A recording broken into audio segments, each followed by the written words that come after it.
कितना शर्मिंदा होना पड़ जाता है ना जब आप अपने फ्रेंड्स और फैमिली के साथ कहीं बैठे हो और अचानक से हंसी मजाक करते हुए या फिर जोर से हंसने पर यूरिन स्प्लैश हो जाता है, यानी कि आपका अपने पेशाब पर कंट्रोल नहीं होता है। तो ऐसे ही किसी एक्टिविटी को करते हुए यानी कि हंसते खांसते छींकते वक्त या फिर वजन उठाने के दौरान अचानक से आपका पेशाब निकल जाता है और इस प्रॉब्लम को यूरिन इनकॉन्टिनेंस या फिर यूरिन लीकेज प्रॉब्लम कहा जाता है। आखिर किन कारणों से आपको बार बार यूरिन लीकेज और बार बार पेशाब आने जैसी समस्या होती है, तो आइए जानते हैं। यूरिन लीकेज की ये समस्या पुरुषों में कम और महिलाओं में ज्यादातर देखी जाती है और डायबिटीज से पीड़ित लगभग 65% महिलाएं यूरिनरी इनकॉन्टिनेंस की समस्या से पीड़ित रहती है और इस समस्या की वजह से महिलाओं का लगभग रोज का काम भी कई ज्यादा प्रभावित होता है और वो हमेशा परेशान भी रह सकती है। तो वहीं पुरुषों में ज्यादातर ये समस्या न्यूरोलॉजिकल डिसऑर्डर यानी कि मेंटल हेल्थ इश्यूज होने की वजह से भी हो सकती है। महिला और पुरुषों में यूरिनरी इनकॉन्टिनेंस होने का एक कॉमन रीजन ये भी हो सकता है।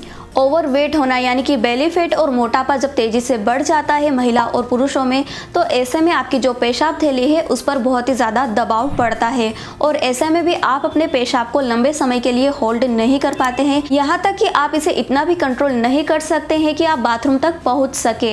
ज़रूरत से ज़्यादा कैफीन और निकोटीन का सेवन करना, जिसमें कि चाय, कॉफी, धूम्रपान, शराब और एल्कोहल का सेवन करना शामिल है। अगर आप धूम्रपान या फिर एल्कोहल नहीं लेते हैं तो ज़रूरत से ज़्यादा चाय, कॉफी या फिर बार बार चाय पीने से भी ये समस्या आपको हो सकती है। आफ्टर मेनोपॉज यानी कि रजोनिवृत्ति के बाद जब आपके पीरियड्स बंद हो जाते हैं तो महिलाओं में ये समस्या ज्यादातर देखी जाती है, क्योंकि ये महिलाओं में एस्ट्रोजन हार्मोन्स के इम्बैलेंस होने के कारण होता है। तो वहीं उम्र बढ़ने के बाद आपका जो यूरिनरी ब्लैडर है, जो मूत्राशय है, उसकी मांसपेशियां कमजोर हो जाती है। सही से आपके शरीर को पोषण न मिलने के कारण भी आपको मेनोपॉज के बाद ये समस्या हो सकती है। महिला और पुरुषों में जब डायबिटीज होता है तो खून में शुगर की अतिरिक्त मात्रा बढ़ जाती है, तो ऐसी स्थिति में आपको बार बार प्यास लगती है और बार बार प्यास लगने के कारण आप पानी ज़्यादा पीने लगते हैं और इस वजह से भी आपको बार बार पेशाब आने लगता है। और जब ब्लड शुगर लेवल आपका बढ़ जाता है तो ऐसे में ये आपके मूत्राशय की मांसपेशियों को भी क्षति पहुंचाता है। जिन महिलाओं के ज़्यादा बच्चे होते हैं या फिर उनकी डिलीवरी नॉर्मल होती है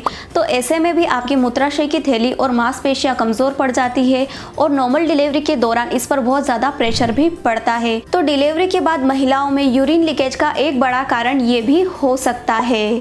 कुछ खान पान की चीजें भी आपके पेशाब करने के पैटर्न को बदल सकती हैं। ड्रिंक्स और दवाएं आपके पेशाब करने के तरीके या आप कितना पेशाब करते हैं आदि को प्रभावित करते हैं। ऐसा इसलिए होता है क्योंकि ये फैक्टर आपके मूत्राशय को उत्तेजित करते हैं और पेशाब की मात्रा को बढ़ाते हैं।